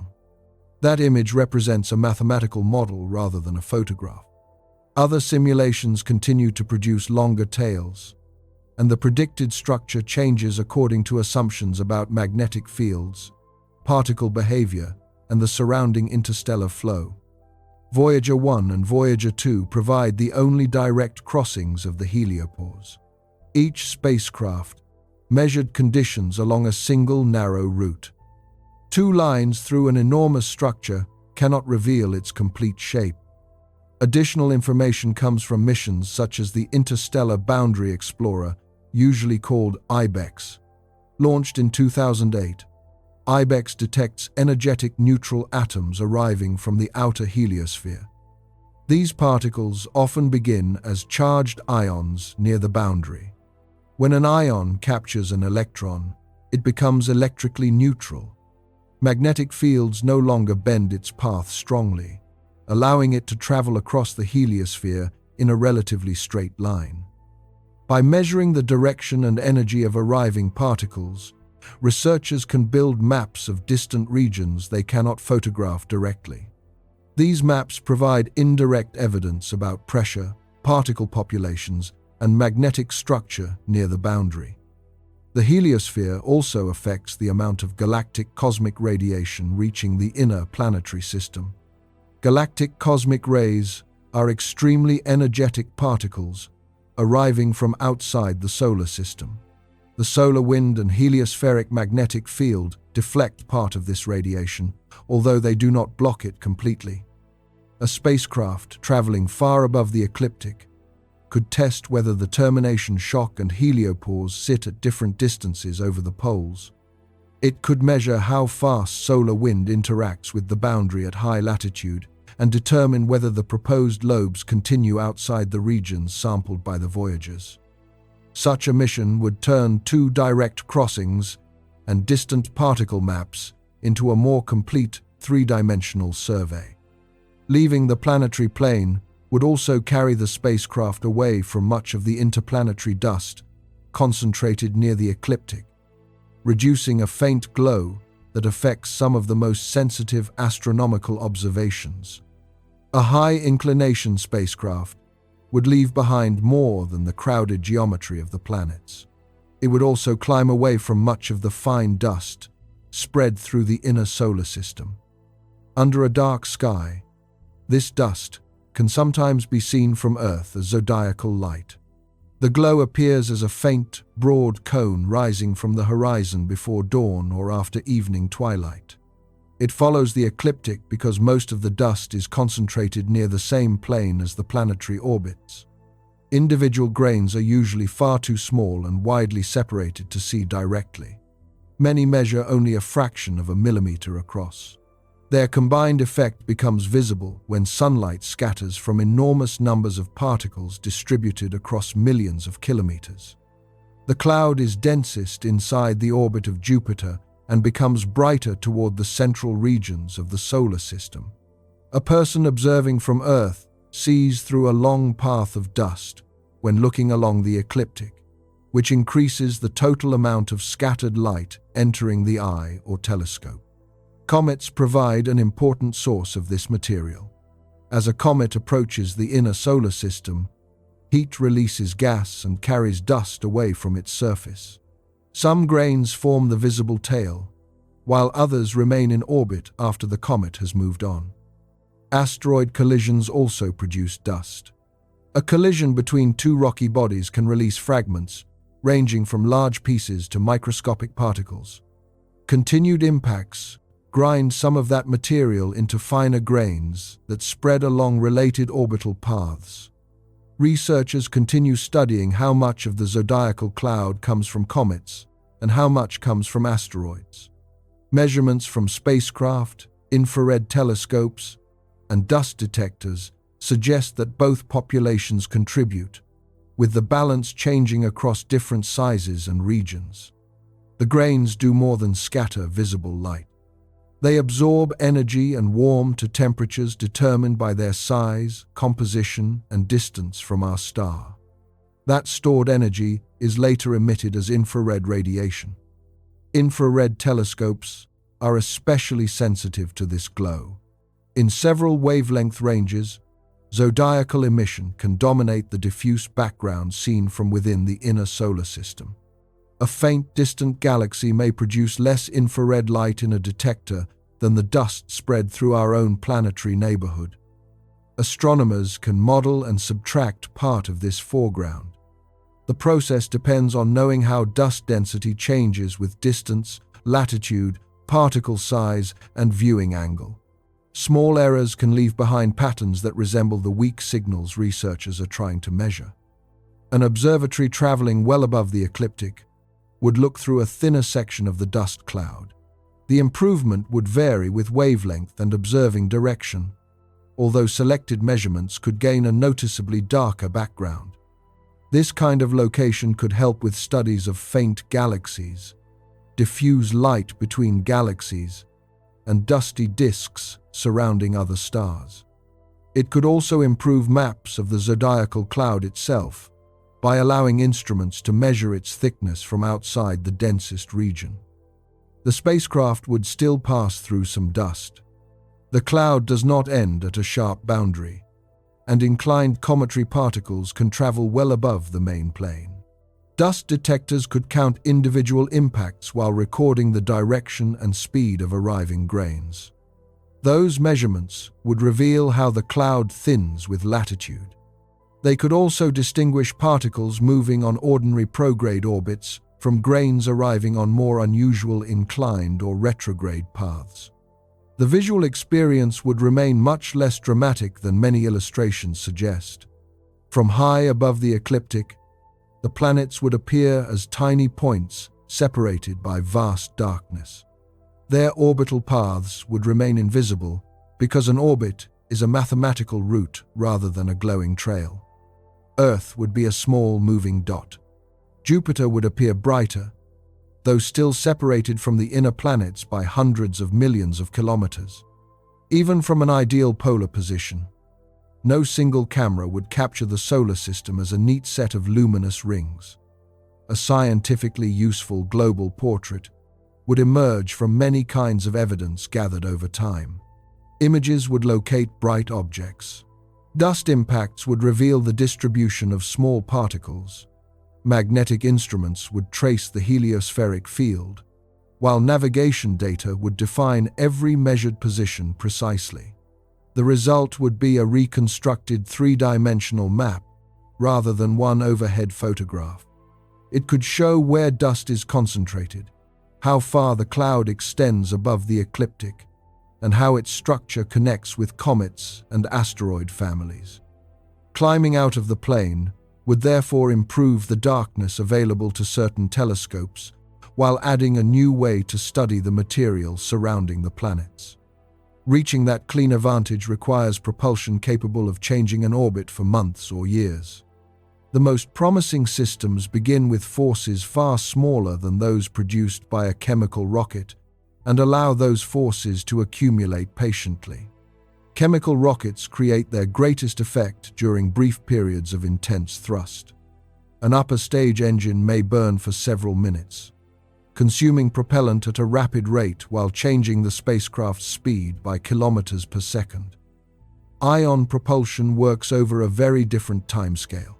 Its force can remain active for weeks, months, or even years. Each second adds only a tiny amount of velocity, though the accumulated change can become large after thousands of hours. An ion engine begins with a neutral gas. Xenon is commonly used because its atoms are heavy, chemically unreactive, and relatively easy to store. Inside the engine, electrons collide with xenon atoms and knock away some of their electrons. The atoms then carry a positive electrical charge and become ion. Electric fields accelerate those ions through a set of metal grids. They leave the engine at extremely high speed, creating thrust in the opposite direction. An electron source near the exhaust adds electrons back into the outgoing stream, preventing the spacecraft from building up a large electrical charge. The amount of xenon leaving the engine is remarkably small. A typical chemical rocket can consume hundreds of kilograms of propellant each second. Dawn's ion system used no more than about 3.25 milligrams of xenon per second at full power. That amount would fit inside a small drop of water. The ions traveled so quickly that this tiny stream still produced a continuous force. Dawn carried approximately 425 kilograms of xenon when it launched on September 27, 2007. The spacecraft used 3 ion thrusters, operating one at a time during most powered flight. Each thruster could produce up to 91 millinewtons of force. A millinewton is 1,000th of a newton. 91 millinewtons is roughly comparable to the force needed to support a small sheet of notebook paper against Earth's gravity. Such thrust would barely be noticeable during a brief test. A spacecraft in open space experiences no atmospheric drag, so even a weak force can keep changing its motion as long as the engine continues operating. Dawn demonstrated this advantage during a mission lasting more than 11 years. It reached the asteroid Vesta in July 2011 and entered orbit around it. After studying Vesta for about 14 months, the spacecraft used ion propulsion to leave that orbit and travel onward to Ceres. It arrived at Ceres in March 2015, becoming the first spacecraft to orbit two separate bodies beyond Earth. A conventional probe commonly uses most of its major propulsion budget to enter orbit around one destination. Dawn retained enough efficient thrust to depart Vesta, cross the asteroid belt, and capture into orbit around another world. Across the mission, its ion engines operated for more than 2,000 days. The thrust remained gentle throughout that time, while each operating period added to the spacecraft's cumulative change in velocity. The efficiency came from exhaust speed. Xenon ions left Dawn's engines at velocities roughly 7 to 10 times greater than the exhaust from typical chemical rockets. Higher exhaust velocity allows a spacecraft to gain more delta-V from each kilogram of propellant. Engineers describe this efficiency using specific impulse. Ion engines achieve a much higher specific impulse than chemical engines because electrical energy accelerates the exhaust to far greater speeds. The trade-off appears in thrust. Chemical engines can lift a rocket from the ground and perform rapid maneuvers. Ion engines produce forces too weak for launch from Earth and too slow for emergencies, requiring an immediate change of course. A high-inclination mission could use electric propulsion after conventional rockets placed it in space. The engine might operate during carefully selected parts of each orbit, adding a small velocity component above the ecliptic during one passage and repeating the process on later revolutions. Over several years, those small changes could gradually rotate the orbital plane. The mission would exchange propellant mass for electrical power and time. Power creates an important limitation. Solar electric engines depend on large arrays that convert light into electricity. The available sunlight becomes weaker with distance, falling according to the square of the distance from our star. At Jupiter's orbit, a solar panel receives only about 1/25 of the light available near Earth. An outward mission would therefore need very large arrays, lower engine power, or a different electrical source.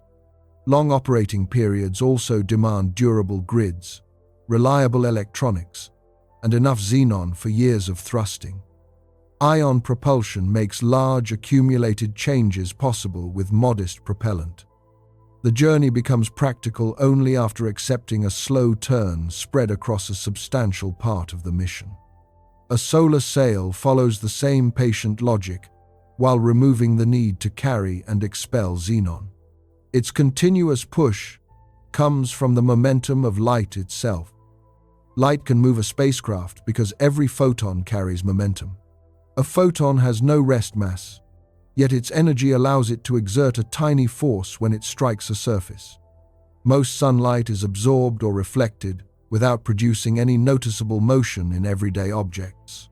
In space, a very large and extremely lightweight surface can collect that pressure continuously.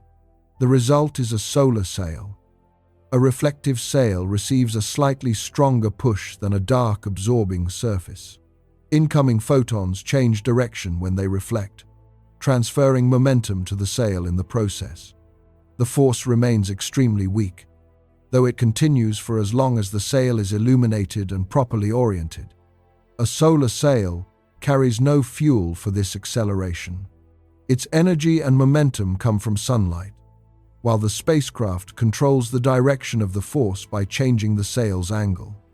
Facing the sail directly toward the light produces a push, mostly outward. Tilting it redirects part of that force sideways.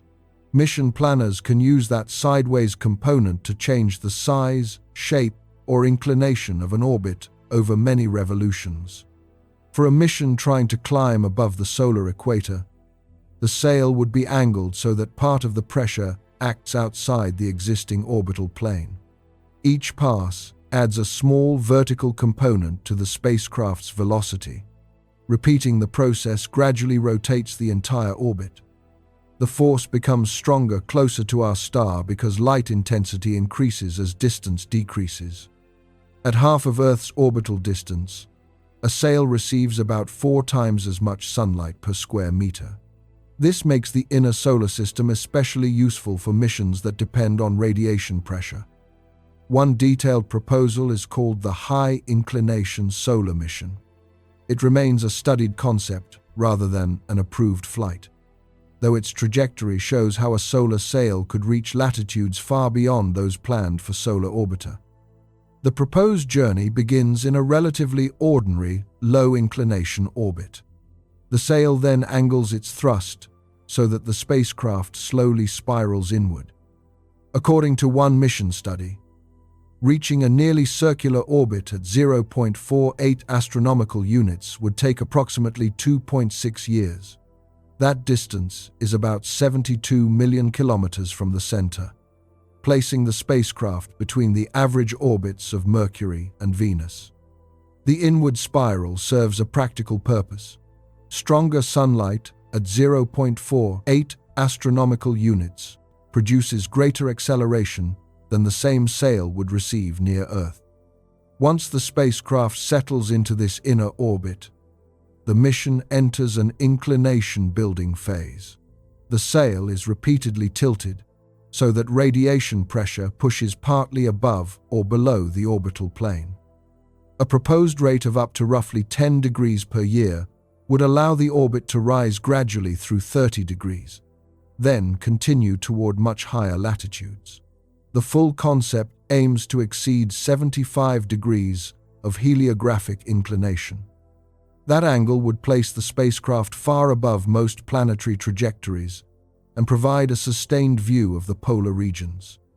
Ulysses reached more than 80 degrees, though it crossed those latitudes on a large orbit extending far beyond Jupiter's distance. A sail-driven observatory could remain much closer while revisiting high latitudes repeatedly.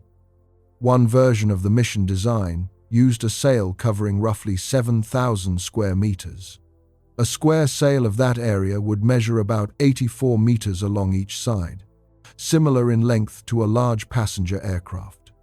Its material would need to be extremely thin.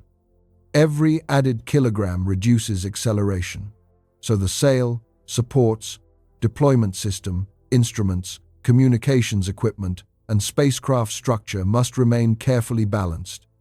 The proposed scientific payload includes remote cameras for observing polar features and instruments that sample the surrounding environment directly. Magnetometers would measure magnetic field direction and strength. Plasma detectors would examine the solar wind, while antennas could record waves moving through the charged particles around the spacecraft. A mission remaining at high latitude for years could follow polar magnetic changes through a meaningful part of the activity cycle. It could connect visible structures near the surface with streams of particles measured farther out. The acceleration would come from redirected photons rather than from energy appearing freely. Each reflection transfers a minute amount of momentum, and the combined effect grows because the sail keeps receiving light across thousands of square meters. This method replaces a short, violent turn with a slow orbital rotation built across years. An immense sheet, moved by a force too gentle to feel, may offer one of the most realistic paths toward a lasting polar observatory. A faster-sounding proposal begins by sending a spacecraft deep into the inner solar system before firing its engine near closest approach. That maneuver uses the Oberth effect, although its greatest advantage applies to changing orbital energy rather than rotating the orbital plane. A close approach to the central star can give a spacecraft an unusually powerful opportunity to change its orbit. As the vehicle falls inward, gravity accelerates it. Gravitational potential energy becomes kinetic energy, the energy associated with motion. The spacecraft reaches its greatest speed near perihelion, the closest point in its orbit. If the engines fire at that moment, the burn can produce a much larger change in orbital energy than the same burn performed farther away. This is known as the Oberth effect, named after the German physicist and rocket pioneer Hermann Oberth. The engine still supplies the same basic amount of delta V. Its effect on the final orbit becomes greater because the spacecraft is already moving rapidly when the new velocity is added. Kinetic energy depends on the square of speed, so adding several kilometers per second to a fast-moving spacecraft produces a larger energy increase than adding the same amount to a slower one. Mission designers have studied solar Oberth maneuvers for probes intended to leave the solar system quickly. A spacecraft could first use planetary flybys or a braking maneuver to lower its perihelion. After falling deep into the inner solar system, it would fire a powerful engine during a brief passage near closest approach. The resulting trajectory could carry the vehicle outward at far greater speed. Some interstellar probe concepts use Jupiter to direct a spacecraft inward before a protected upper stage performs the burn near the central star. This sequence contains several separate orbital changes. Lowering perihelion reshapes the orbit so that its closest point moves inward. The spacecraft may accomplish this through a planetary gravity assist or a burn that reduces part of its existing orbital speed. Increasing orbital energy changes how far the spacecraft can travel afterward. A strong prograde burn, meaning a burn in the direction of motion, can raise the distant end of the orbit or place the vehicle on an escape trajectory. Changing inclination rotates the orbital plane above or below the ecliptic. This task follows the plane change geometry established earlier, and its cost increases with the spacecraft's speed. That final distinction limits the usefulness of a solar Oberth maneuver for traveling straight upward. Near perihelion, the spacecraft may be moving tens or even hundreds of kilometers per second. That high speed makes an energy-changing burn extremely effective. It also makes a pure plane change exceptionally expensive because the engine must rotate a much larger velocity vector. For comparison, an object in a circular orbit at 1/10 of an astronomical unit would travel at roughly 94 kilometers per second. An ideal 90-degree plane change at that speed would require about 133 kilometers per second of delta V. A plunging spacecraft might pass perihelion even faster, depending on the shape of its incoming orbit. Attempting to rotate that motion sharply upward would demand far more propulsion than the vehicle could carry.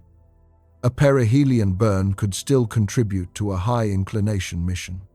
Its most useful role would be changing orbital energy, while another method handles much of the plane rotation. A spacecraft might use Venus encounters to begin raising its inclination, then deploy a solar sail during repeated close passages. The sail could continue rotating the orbit over several years. A later powered maneuver near perihelion could reshape the orbit or increase outward speed after the desired inclination had already been established. Another architecture could send the vehicle toward Jupiter, use the planet's gravity for a large directional change, and reserve electric propulsion for gradual corrections afterward. Each technique would perform the task for which it is best suited. Gravity assists provide large changes by exchanging momentum with planets. Solar sails accumulate inclination without consuming propellant. Ion engines supply efficient control across long periods. An Oberth maneuver can add orbital energy most effectively during a high-speed passage. The dramatic image of a spacecraft diving inward and firing once does not remove the sideways motion inherited from Earth. The burn must still obey the geometry of velocity vectors. High speed strengthens one kind of maneuver while raising the cost of another. Physics therefore offers several possible routes above the planetary plane. Although every route demands years of travel, unusual hardware, or precisely timed encounters. The remaining barrier lies in choosing whether the observations available from high latitude can justify a mission built around such demanding conditions. Mission planners choose trajectories by comparing scientific return with travel time, cost, risk, and the capabilities of available spacecraft. A route can be physically possible and still remain difficult to justify against dozens of competing destinations. The ecliptic contains nearly every major target in the solar system. Mars, Jupiter, Saturn, and most large asteroids remain close to the planetary plane. A probe traveling outward through that region may encounter several useful worlds along one broad route. Voyager 2 demonstrated this advantage by visiting Jupiter, Saturn, Uranus, and Neptune during a journey that lasted 12 years. Cassini used flybys of Venus, Earth, and Jupiter before reaching Saturn. Missions confined near the ecliptic can gather secondary observations, use multiple gravity assists, and redirect toward additional targets. A spacecraft climbing toward a polar orbit gradually leaves that network behind. Empty space above the planetary plane contains valuable magnetic fields, plasma, radiation, and dust, though it offers few large objects for close study. The mission becomes highly specialized from the moment its inclination begins rising. The Jupiter route provides the largest proven change in direction. Ulysses traveled outward for nearly 16 months before reaching the planet in February 1992. The encounter then placed it on a 6.2-year orbit that carried it above both solar poles. That design required a narrow arrival corridor and precise timing. A different passage distance or approach angle could have produced an orbit with lower latitude, unsafe radiation exposure, or poor communication geometry. Jupiter's radiation belts added another concern. The region contains intense populations of energetic electrons and ions trapped by the planet's magnetic field. Ulysses passed hundreds of thousands of kilometers above the cloud tops, balancing the desired gravitational turn against the need to protect its electronics and instruments. Its final orbit also had to balance several competing goals. Greater inclination improved access to the poles. A shorter orbital period would have increased the frequency of polar passes.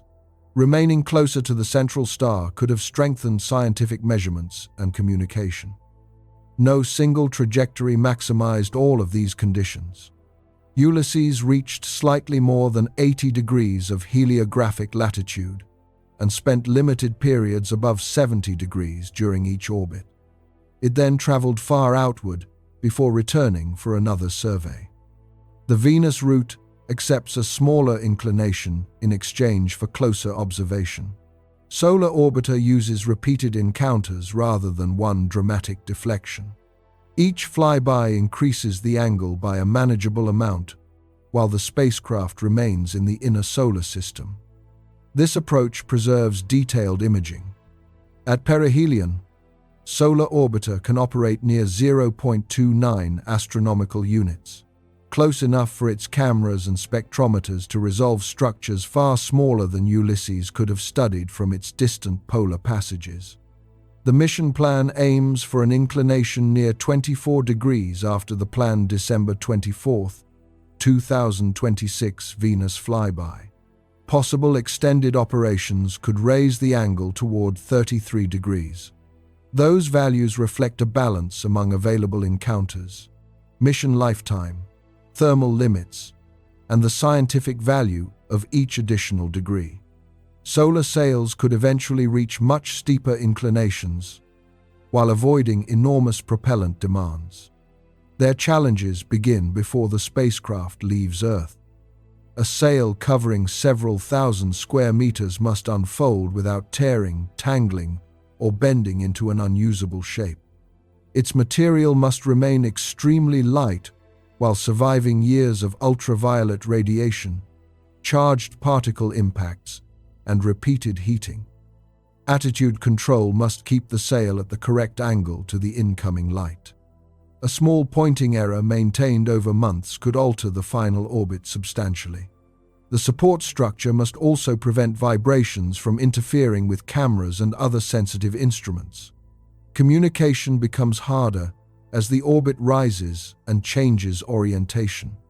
Antennas must remain pointed toward Earth, while telescopes face the central star, and the sail maintains its required thrust angle.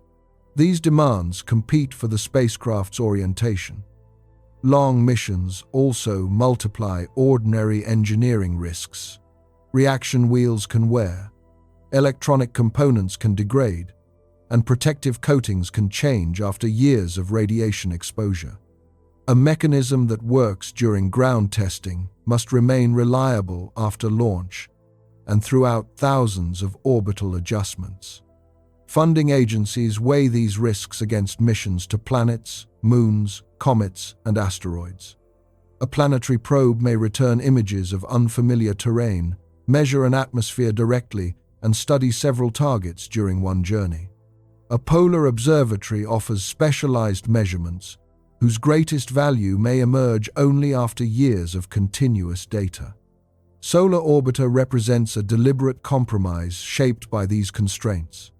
It sacrifices the extreme latitude achieved by Ulysses while gaining close imaging, repeated observations, and a broader connection between visible activity and the surrounding plasma. A future mission could push that balance much farther. Its purpose would be continuous polar observation from an orbit high enough to reveal what short crossings and lower-angle views still leave unresolved.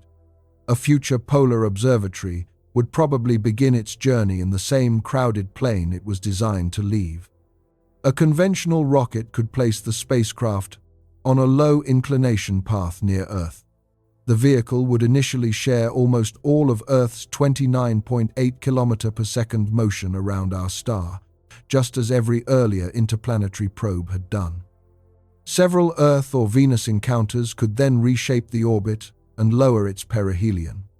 Bringing the spacecraft closer would increase the sunlight available to a sail and provide more electrical power for solar-driven propulsion. Once the desired inner orbit had been established, the mission could unfold a sail covering several thousand square meters. A different design might begin years of continuous electric thrust instead. Both approaches would add a small velocity component outside the ecliptic during carefully chosen parts of each orbit. The inclination would rise gradually. 10 degrees might require about a year under the most ambitious sail estimates. Reaching more than 75 degrees could take several years after the inward spiral had already been completed. The high-inclination solar mission studies describe one possible route of this kind. Their trajectories show how a sail could spiral to about 0.48 astronomical units, and then rotate the orbit by as much as roughly 10 degrees per year. A spacecraft following that path would eventually pass repeatedly over both polar regions, while remaining much closer than Ulysses did during its highest latitude observations. Its payload would combine remote imaging with instruments that sample the local environment. An imaging spectropolarimeter could examine selected wavelengths of light and measure the direction of magnetic fields across the photosphere. A magnetograph could follow the strength and polarity of the fields near each pole as they weakened, reversed, and rebuilt. An extreme ultraviolet imager would record plasma in the million-degree corona.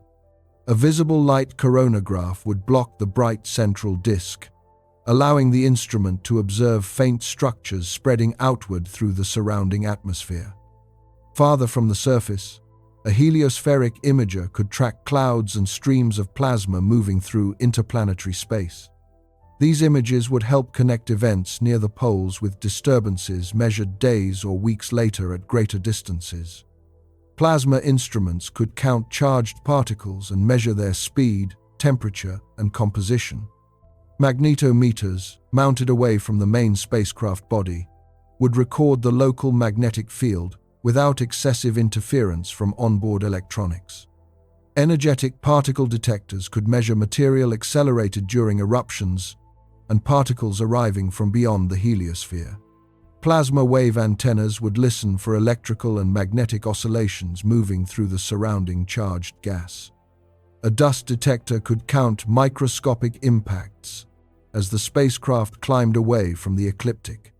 Those measurements would reveal how quickly the zodiacal cloud thins with latitude and whether unusual particle populations become more common outside the main disk. The greatest scientific return would come from time. Ulysses crossed the highest latitudes during limited portions of its 6.2-year orbit. Solar Orbiter observes from much lower angles while remaining close enough for detailed imaging. A future observatory could combine sustained high latitude with instruments designed specifically for continuous polar work. Operating through a substantial part of the activity cycle would allow it to follow the polar magnetic fields as they changed from one year to the next. Researchers could compare a quiet minimum with the growing complexity of maximum, and then watch the new polarity become established. The spacecraft could map where fast solar wind begins across latitude and determine how those source regions change with magnetic activity. Its measurements could show whether the northern and southern heliosphere develop differently during the same cycle. A later outward phase could carry the probe toward the outer boundary from a direction far above the Voyager trajectories. It could test whether the termination shock and heliopause sit at different distances above the ecliptic, and whether proposed heliospheric lobes extend through the polar regions.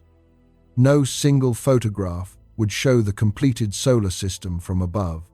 The planets would remain small points, spread across an enormous dark field. Their orbital paths would remain invisible. The true view would emerge from years of measurements. Magnetic maps, particle counts, ultraviolet images, dust impacts, and precise navigation data would be combined into a three-dimensional record of the solar environment. Going up would never require defeating gravity with one overwhelming burn. The practical route would borrow momentum from planets, collect it from light, or build it through years of electric thrust. The spacecraft's orbital plane would rise a few degrees at a time. Across the years, the planets would narrow into a thin band beneath it, while the polar regions opened more fully above and below. The empty direction had always been available. Every world and spacecraft born within the ancient disk simply began with its motion pointing somewhere else. Humanity will eventually travel upward by learning to turn patiently.